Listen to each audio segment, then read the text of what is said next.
C'est sur le chef-lieu de l'Isère que nous lançons nos caméras. Cette ville, à 570 km au sud-est de Paris, est composée de 160 000 habitants que l'on appelle les Grenoblois. Chiffre qui s'élève à 500 000 si l'on étend notre vision à l'agglomération Grenoble-Alpes, regroupant 49 communes. Nous vous proposons de découvrir son histoire, sa situation, sa culture et ses lieux incontournables.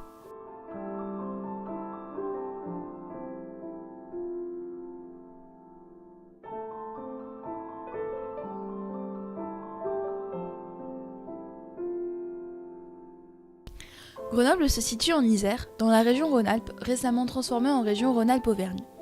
La ville de Grenoble est accessible par deux gares SNCF, la gare de Grenoble et la gare de Giers, offrant toutes deux un accès au tram B et également au tram A pour le premier cas. La gare de Grenoble se trouve également à côté d'une gare routière. Les autoroutes A41 et A48 permettent d'accéder à la ville, sachant que la seconde la traverse. Grenoble, de par son emplacement singulier, se retrouve entourée par trois massifs, Beldonne, la Grande Chartreuse et le Vercors. Cette situation place la ville au carrefour de plusieurs vallées, la vallée du Grésivaudan, celle du Drac, la vallée de l'Isère. Il y a également plusieurs rivières dans le bassin grenoblois, le Drac et l'Isère. Le Drac est un affluent de l'Isère. On compte également la Romange dans les environs. C'est également un affluent de l'Isère. L'Isère, quant à lui, est un affluent du Rhône. De plus, pour entrer dans un domaine plus géologique, le Vercors et la Chartreuse sont calcaires et Beldonne est granitique. Bien que favorable au drainage de la population, l'encerclement des monts alentours plonge la ville dans une cuvette qui retient aussi bien les températures hivernales que caniculaires, mais également la pollution. Ce qui fait de Grenoble la 5e ville la plus polluée de France.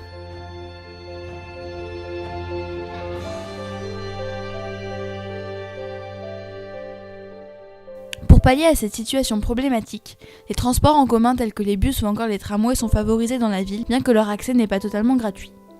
La ville compte 5 lignes de tramway nommées de A à E, et 65 lignes de bus numérotées de 11 à 69 et de C1 à C6. On ne compte pas ici les bus proposés par le réseau départemental Transisère.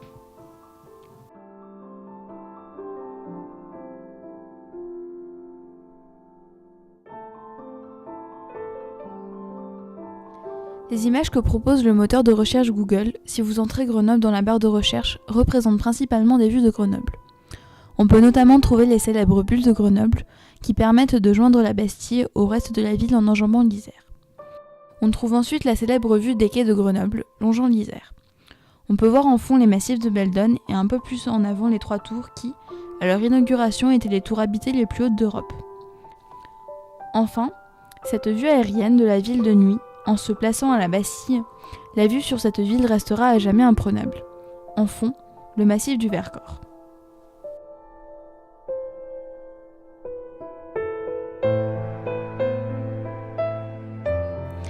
La ville est installée sur un sol fait principalement de sable. Cela permet de pomper l'eau directement sur la traitée. À l'époque gauloise, le bourg et Grenoble portait le nom de Cularo. Par la suite, la ville prend le nom de Gratianopolis. Au début du XIe siècle, la ville prend de l'importance lorsque les comtes d'Albon la nomment comme capitale de leur principauté, le Dauphiné. 3 siècles plus tard, le Dauphiné est annexé au royaume de France. À cette époque, la ville devient une ville parlementaire et militaire, mais surtout gardienne de la frontière avec les États de Savoie appartenant à l'Italie.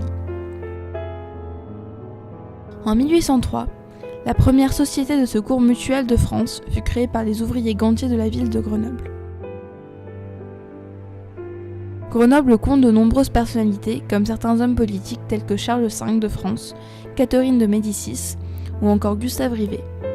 Des scientifiques, comme Jean-François Champollion qui donne son nom au lycée préparatoire Champollion de Grenoble, ou encore Joseph Fourier qui donne, lui, son nom à l'une des universités de Grenoble, celle des sciences, bien que depuis le 1er janvier 2016, les universités de Grenoble aient fusionné pour former l'université Grenoble-Alpes.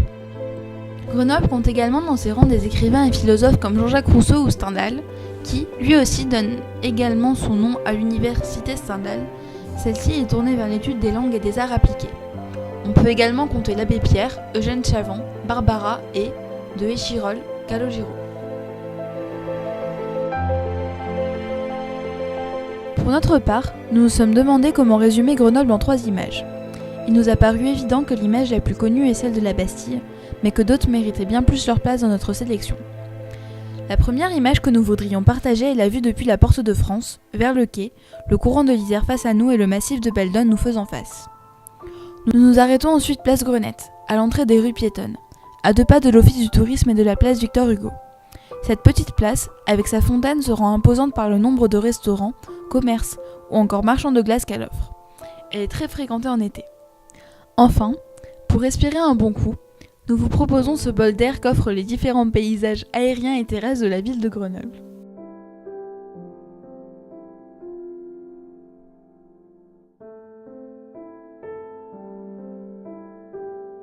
Depuis quelques années maintenant, en déambulant dans les rues de Grenoble, il est possible de voir fréquemment 3 choses. Des rues piétonnes, des tramways et des étudiants. Grenoble, aux portes de la ville de Saint-Martin-d'Hères, avoisine un campus qui héberge une majeure partie des 60 000 étudiants. Le campus de Grenoble, que l'on nomme ainsi bien qu'il soit en réalité situé à Saint-Martin-d'Hères, regroupe 6 campus différents. Le domaine universitaire de Saint-Martin-d'Hères, JR, Presqu'île scientifique de Grenoble, le campus de Chambéry Jacob Belle-Combette, le campus du Bourget-du-Lac, le campus d'Annecy-le-Vieux et le campus de Valence.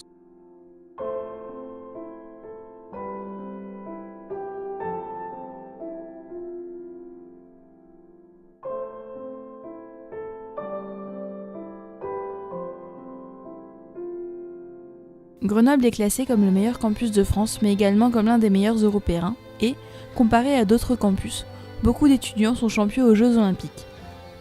Ils ont d'ailleurs des emplois du temps aménagés pour leur permettre de suivre leurs cours et pratiquer leur sport.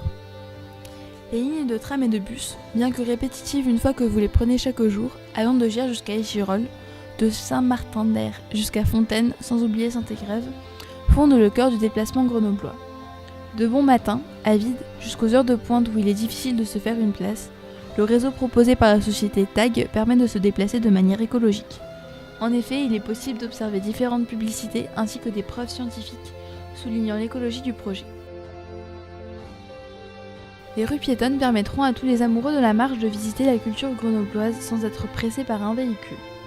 En passant devant de nombreux magasins ou restaurants mais surtout de nombreux parcs colorés, Grenoble peut offrir son histoire et des surprises à bien des détours.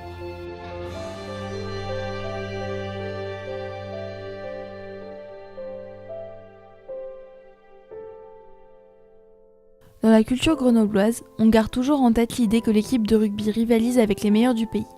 On retient également le fait que le grand chanteur Calogero a grandi à Échirolles, banlieue sud de Grenoble. On n'oublie pas non plus de faire un tour à Rachambrose pour faire un petit tour de ski ou des randonnées. Grenoble possède également un laboratoire zététique. Il n'en existe que 3 en France. À proximité de la ville, on trouve le synchrotron. Il y en a un autre à Genève. Il n'en existe que très peu en Europe car cela coûte très cher et il faut bénéficier d'une grande source d'eau pour le refroidissement ainsi que des unités internationales qui font des recherches.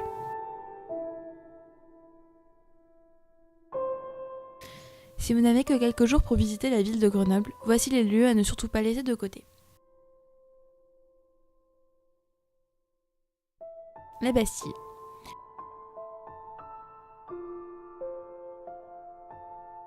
Le site de la Bastille, c'est un lieu vivant. Des temps forts de la vie culturelle grenobloise se déroulent ici tout au long de l'année. La scène permanente installée sur la place Tournadre en témoigne. Le site offre tout d'abord un magnifique panorama sur la région et le massif du Vercors, ainsi que celui de Beldon qui lui font face. Le centre d'art Bastille est un lieu ouvert à tous pour découvrir des expressions artistiques diverses. La Bastille possède également le musée des troupes de montagne. En bref, ce lieu réserve bien des surprises et une vue à couper le souffle.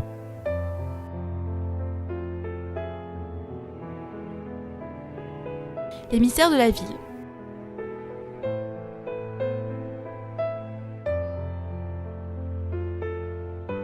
La ville de Grenoble regorge de mystères et de secrets à découvrir, comptant des pancartes historiques et informatives jusqu'à des portes magiques, avec la même phrase se lisant dans n'importe quel sens.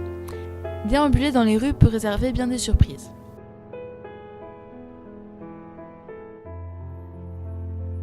Les parcs.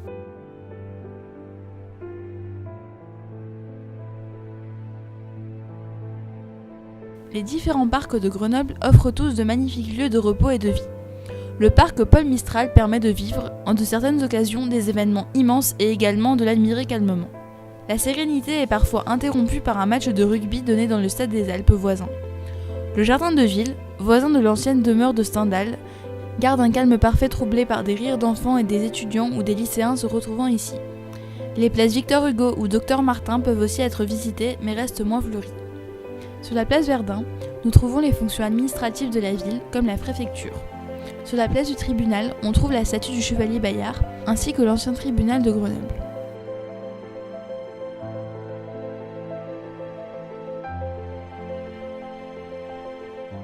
Les musées.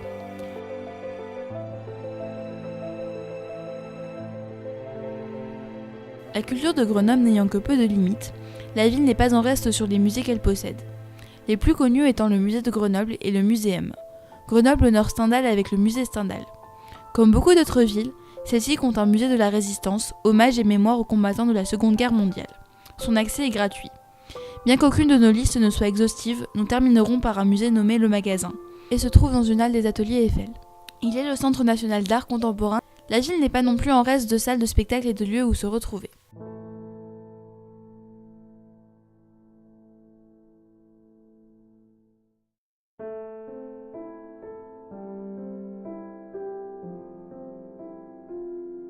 La montagne.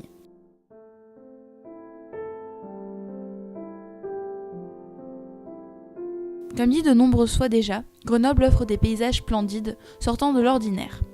Les montagnes, de jour comme de nuit, ou encore au crépuscule rendant les massifs orangés, offrent un spectacle unique et inoubliable.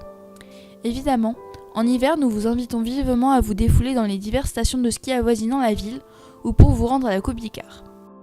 La ville de Grenoble n'ayant désormais plus de secret pour vous, nous vous invitons à prendre le temps de vous arrêter et de visiter cette ville si particulière.